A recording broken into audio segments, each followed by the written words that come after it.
Welcome back to the National Seminar on Father Dunstan's life. We are commencing the first session of the seminar. I invite Reverend Father Anil Talakotur CMI and Reverend Father Thettayil CMI, Reverend Father Anton Ayangara CMI, and Reverend Sister Mary Juliet CMC to occupy their seats in the dais.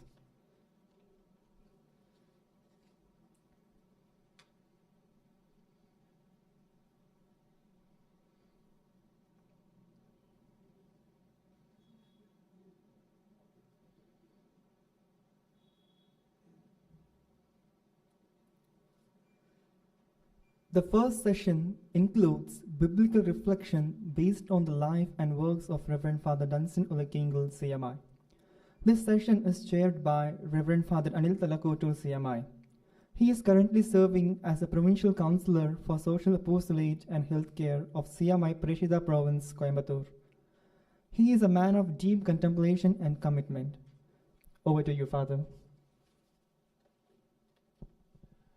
Thank you. എല്ലാവർക്കും നമസ്കാരം. നമ്മുടെ first സെഷനിലേക്ക് നമ്മൾ പ്രവേശിക്കുകയാണ്. നമുക്ക് ഇവിടെ സ്പീക്കേഴ്സായിട്ടുള്ളത് father Thettayil, sister Mary Juliet and father Antu Nayankara. ഡങ്സ്റ്റൺസിൻ്റെ ജീവചരിത്രവും അതുപോലെ തന്നെ ഡങ്സ്റ്റൺസിൻ്റെ ആധ്യാത്മികമൊക്കെ നമ്മൾ വളരെ കാര്യമായിട്ട് പരിശോധിക്കുന്ന ഈ സമയത്ത് പിതാവ് പറഞ്ഞ ആ രണ്ട് കാര്യം തന്നെയാണ് എൻ്റെ മനസ്സിലേക്ക് കടന്നു വരിക. അസെറ്റിക് ആൻഡ് കോണ്ടംപ്ലേറ്റീവ് മാൻ. ഞാൻ ചിന്തിക്കുകയായിരുന്നു, നമ്മുടെ സഭയിൽ വിശുദ്ധരെപ്പോഴാണ് ഉണ്ടാകുന്നത്? പിതാവ് ഭഗവത്ഗീതയിലെ ഒരു ചെറിയൊരു ഭാഗം മലയാളത്തിൽ പറഞ്ഞു. അതായത് പരിത്രാണായ സാധൂനാം വിനാശായ ചതുഷ്കൃത ധർമ്മ സംസ്ഥാപനാർത്ഥായ സംഭവാമി യുഗേ യുഗേ. പിതാവ് അത് അവതാരങ്ങളെക്കുറിച്ച് പറയുകയാണെങ്കിൽ ഞാനത് വിശുദ്ധന്മാരെ കുറിച്ചാണ് ഞാൻ പറയുക. കാരണം സഭയിലെ എന്നൊക്കെ മൂല്യം ചോർന്നു പോയിട്ടുണ്ടോ, അല്ലെങ്കിൽ സഭയിലെ ഏതെങ്കിലും മിനിസ്ട്രിക്ക് എന്നൊക്കെ പ്രാമുഖ്യം കൊടുക്കണമെന്ന് ആഗ്രഹിച്ചിട്ടുണ്ടോ, അല്ലെങ്കിൽ സഭ എന്നൊക്കെ പുനരുദ്ധരിക്കണമെന്ന് ആവശ്യപ്പെട്ടിട്ടുണ്ടോ, അന്നൊക്കെ ഈ വിശുദ്ധന്മാർ കടന്നു വന്നിട്ടുണ്ട്. അങ്ങനെ സഭയിലേക്ക് കടന്നു വരുന്ന ഒരു വിശുദ്ധനാണ് നമ്മൾ ആദരണീയ നമ്മുടെ ഡങ്സ്റ്റൺ അച്ഛൻ. സഭയിൽ ഇപ്പോൾ ചോർന്നുകൊണ്ടിരിക്കുന്ന രണ്ട് പ്രധാനപ്പെട്ട മൂല്യങ്ങളാണ് നമുക്കറിയാം, അസറ്റിസിസവും അതുപോലെ തന്നെ കോണ്ടംപ്ലേറ്റീവ് സ്പിരിച്വാലിറ്റി. ഇത് രണ്ടും റിവൈവ് ചെയ്യാനായിട്ട് ദൈവം തിരഞ്ഞെടുത്ത ദാസനാണ് ഡങ്സ്റ്റൺ എന്നാണ് എനിക്ക് പറയാനുള്ളത്. നോക്കിയാലും നമ്മുടെ ഇന്നത്തെ ഈ പേപ്പറിൽ കൂടുതലായിട്ട് ഡങ്സ്റ്റണിൻ്റെ ജീവിതം, സ്പിരിച്വാലിറ്റി ഒരു ബിബ്ലിക്കൽ പെർസ്പെക്റ്റീവിലൂടെ കാണുവാനായിട്ടാണ് നമ്മളിവിടെ ആയിരിക്കുക. നമ്മുടെ എല്ലാ കാര്യങ്ങളും തുടങ്ങുന്നത് ബൈബിൾ വെച്ചിട്ടാണല്ലോ. എല്ലാ ഉദാശകളും അതുപോലെ തന്നെ എല്ലാ പ്രാർത്ഥനകളൊക്കെ ബൈബിൾ വെച്ചിട്ടാണ് തുടങ്ങുന്നത്. അതുകൊണ്ടാണ് ഫസ്റ്റ് സെഷന് നമ്മൾ ബൈബിൾ വെച്ച് തുടങ്ങുന്നത്. അപ്പോൾ വിശുദ്ധൻ നമ്മുടെ ഡങ്സ്റ്റൺ അച്ഛൻ്റെ ജീവിതം ഒരു ബിബ്ലിക്കൽ പെർസ്പെക്റ്റീവിലൂടെ കാണാനായിട്ട് നമുക്ക് ശ്രമിക്കാം. ആദ്യത്തെ പ്രസൻറ്റേഷൻ നടത്താനായിട്ട് ഇവിടെ വന്നിരിക്കുന്നത് Reverend father Thettayil.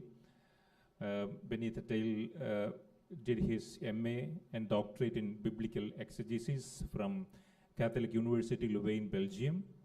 And he is a teacher at various theological faculties. He has authored many books and articles, and he is currently the chief editor of Herald of the East. He was the Provincial Superior of St. John's CMI Province, Bijnor, and currently Director of Samanvaya Theology College, Bhopal. He also was my teacher, not theology or philosophy, but music. He was the music master of the philosophers when I was in Bangalore, Dharmaram College. He taught us the Dharmaram anthem and DVK anthem and so on. Why I said this?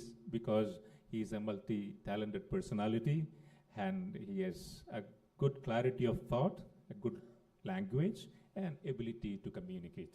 Now I welcome Reverend Father Thettayil to present his paper.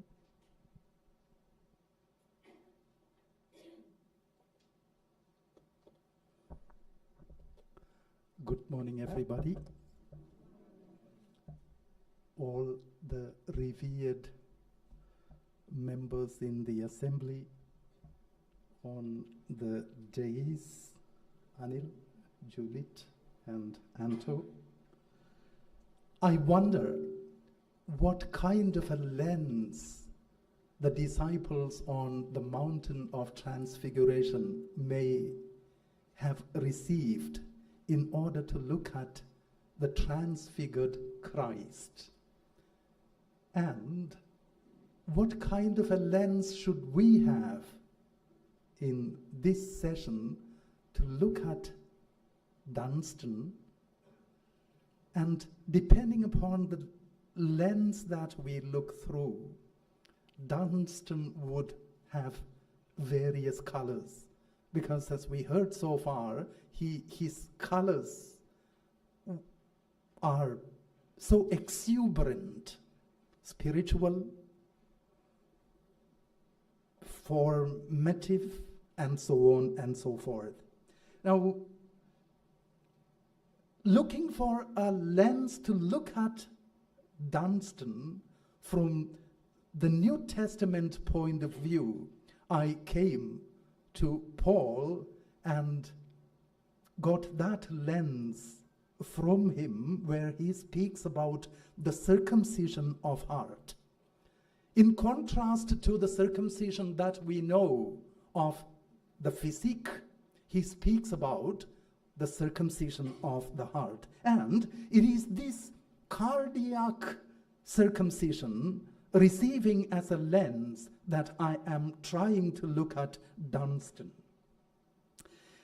The kinds of New Testament lenses to look at Dunstanian discipleship, I had to discard a few lenses.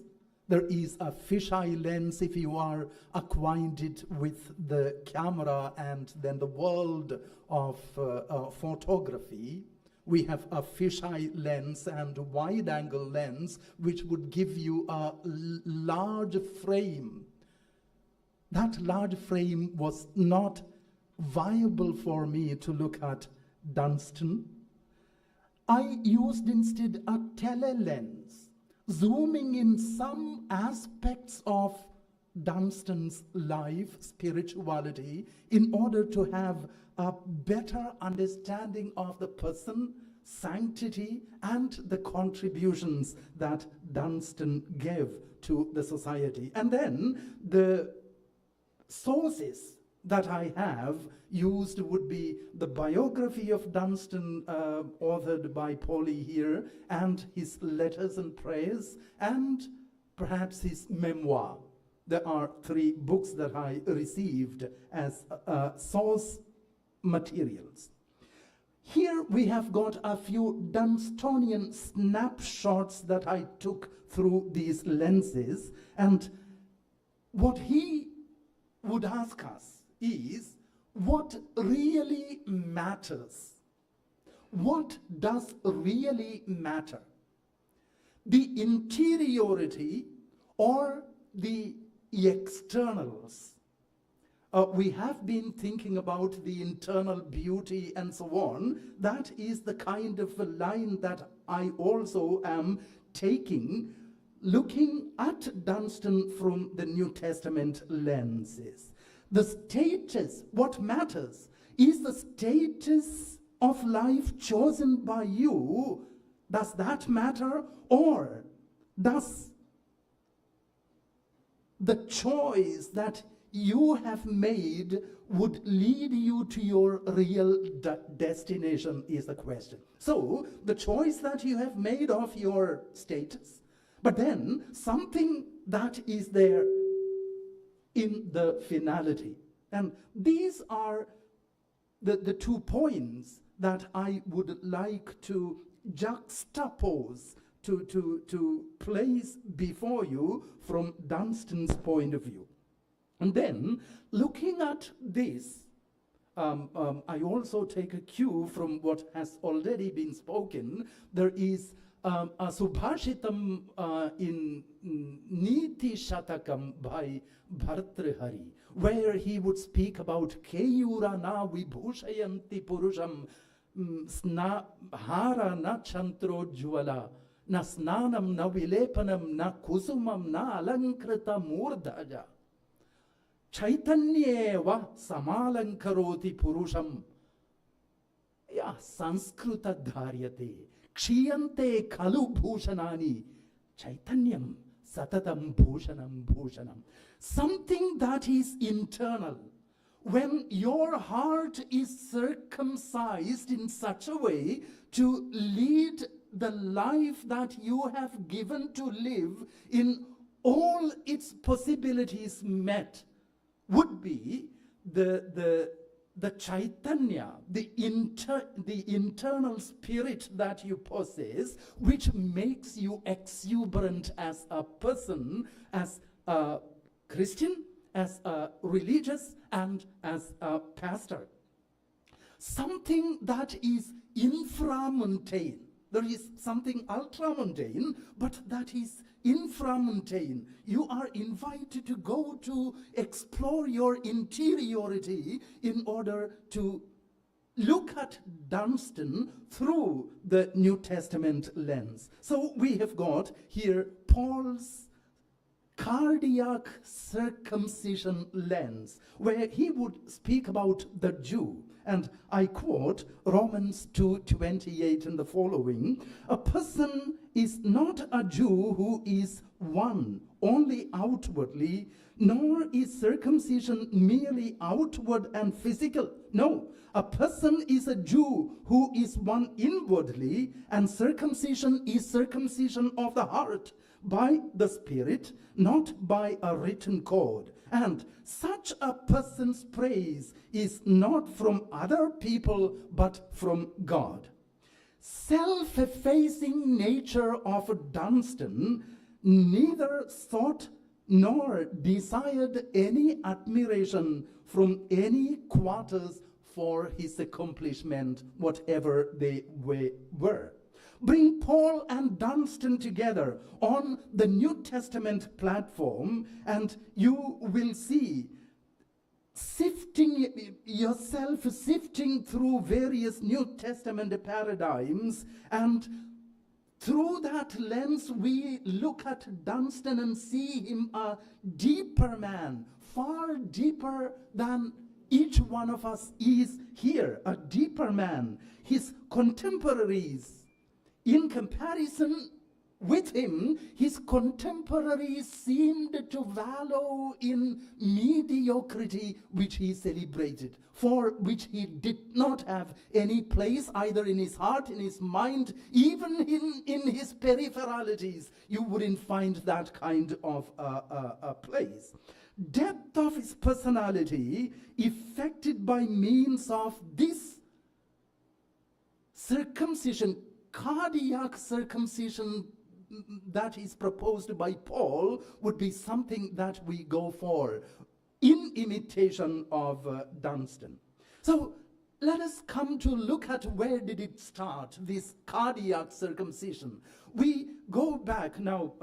I used to think that Andrew here would speak about the Old Testament as a whole, as a lens, but I saw his paper as a concentration made on the book of Psalms. So I cross my limit and my border and come to the Deuteronomistic injunction that we have of the circumcision of the heart. In Genesis, we have got Abraham commanded by the Lord to circumcise physically.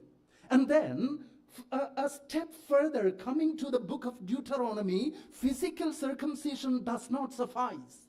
What suffices, what is needed later on as the child Hebrews, the people of God, got a little formed in the way of the Lord demanded a circumcision of the heart. And that is what we have in Deuteronomy. Circumcise the foreskin of your hearts, if there is one there, and there should be. And therefore, and do not be stiff-necked any longer. This stiff-neckedness that we have assumed as we tried to live our religious life, our pastoral life, and maybe Christian life, would have been mentioned by a few of the inaugural speakers here. So what we need is an inner commitment that is reflecting itself in the outward lifestyle. Yes. So circumcision of the heart, the internal, and that is the internal disposition of a believer to be related to God by means of humility. Mark these virtues: humility, faith, hope, love, which are the internal marks of belonging to, in correspondence to the external mark, that is physical circumcision. Humility, a right judgment of ourselves, cleanses our minds, in Dunstanian terms, cleanses our minds from the high conceits of our perfection, from the undue opinion of our abilities and attainments, which are the fruits of a corrupted nature.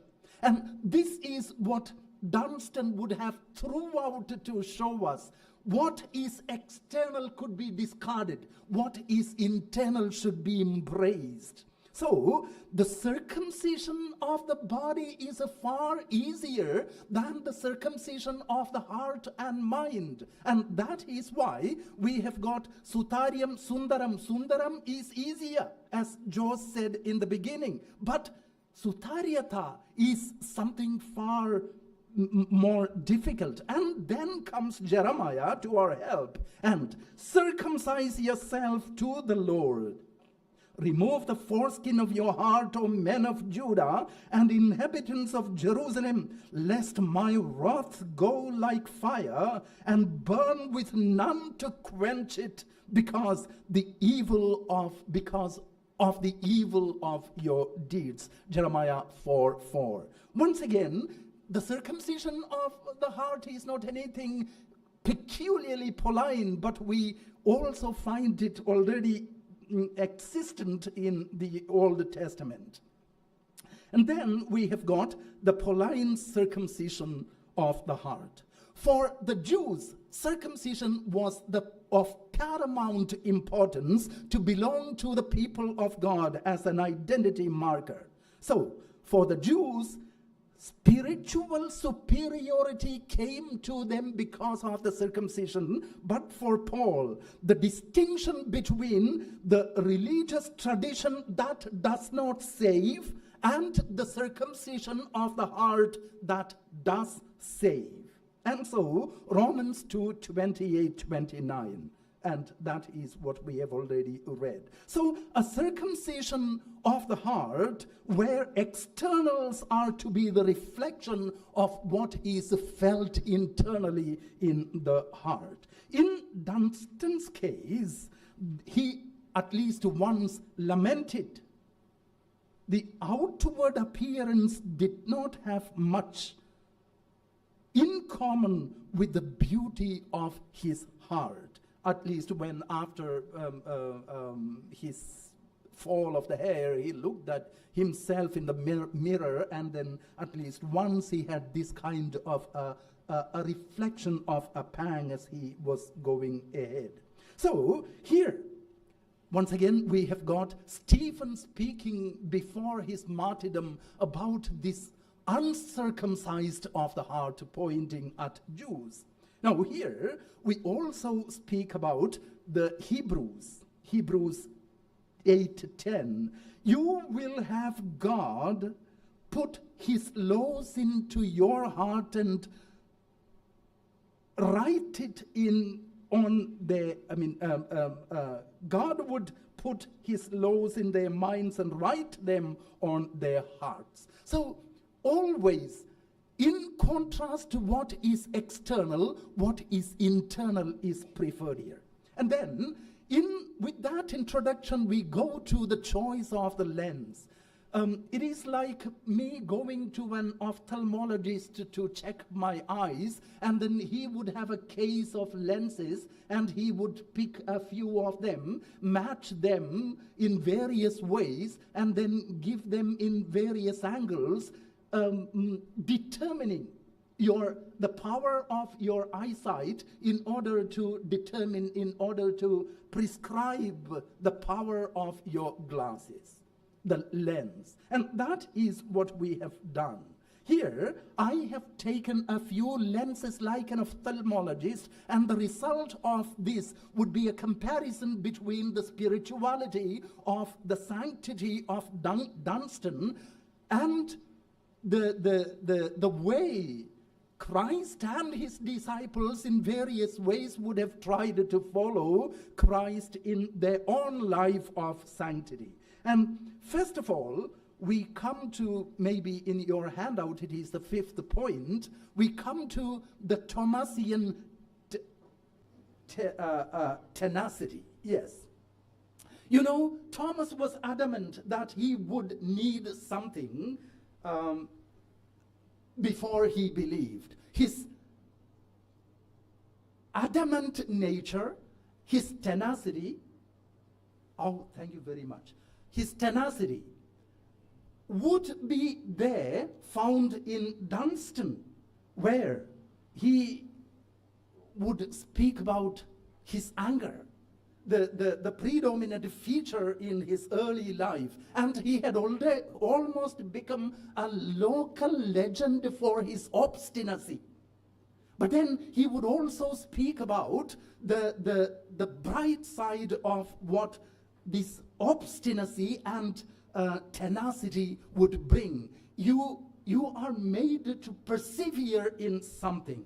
We come to the next point where we have got Jesuan formation. The kind of formation that Jesus did with his disciples, especially, we have seen from chapter 6 of John's Gospel, where he didn't have any problem with those people who were leaving. But he would never get angry with them, nor would stop them, but he would say the fact, this is it, and that is how it is. Dunstan would have done the same. And then look at the Stephanian forgiveness that he gave. Following the Master, he gave forgiveness, or asked the Lord to forgive his persecutors, and Dunstan would have, at least in 2 places, gone to the houses of these people who hurt him, and then would have begged for their forgiveness, even going down onto his knees. Come to the Nicodemean existentialism. There is a man who came to Jesus at night in John chapter 3, and then I would want to know what this great man, a teacher, a Pharisee, a doctor of the law, would have felt within his heart that drew him to Jesus. And something of that sort happened in Dunstan when he thought of himself and his way to heaven, and maybe a possible failure that he would face. And there is a small little anecdote in his biography which made him stand between the school and his home, and he wept, it is said. Now, that's a boy. That is called a kind of existentialist pull that is seen, felt within your heart. And then there is the Pauline molting. Paul would say, cast off the old self that you have, put on a new self. And this is what he had been trying to do all the way. Look at the Isaiah suffering servant. We have got the analogy applied to Jesus, not directly by the New Testament, but analogically. Here, we have got Dunstan as a suffering servant, suffering both mentally and physically, and the physical suffering has already been mentioned here. I do not go to that. And then we have got in Dunstan an Alatheian aspirant who aspires for truth. Truth had become a kind of foundation for his life, out of which the entire life emanated, and entire attitude was built on that. And then we have got this Petrine ambivalence for martyria. Peter wanted to go to die with Jesus, or I will die for you. But then he ran away, and that is ambivalence. Dunstan would speak about his readiness to suffer emotionally and mentally for Jesus. But then he was not yet ready to suffer physically for Christ. Red martyrdom he was not ready for. And then we have got the Ananian ghosts and dictates of conscience. At least once it was referred to here, he would rather suffer to have his building incomplete rather than bribing someone or procuring things at the black market. This is I have the reference to Ananias and Sapphira, where things could be taken in that way, but he wouldn't be he is very much against that. I have got a few more to go. We have got the Nathanielian guilelessness, Johannine intimacy, Marian intervention, Philippian liaison, Josephine concern, the Jacobite insight, and the Corinthian evangelism. All these would be New Testament lenses through which we'll be able to look at Dunstan and then draw a great inspiration from them. And then the last lines of the conclusion, I would conclude, as a Christian, religious, and as a pastor, Dunstan had the advantage of his special relationship with God, developed in his spiritual exercises, to receive help from time in the time of his weakness. However, the power to choose the trajectory of thoughts, words, and actions, the ability to form right attitudes and motives that were squarely in his own hands, were used by him so determinedly and responsibly that the outcome of such a conscious life was a sanctified life that was delectable, not for himself, but also for those formees, dozens of them, and those directees, spiritual directees, who enjoyed his directives. And they were related to him one way or another. Dunstan was a paradigm of practical sanctity to and for our times. Thank you. Thank you, Father Benny, for your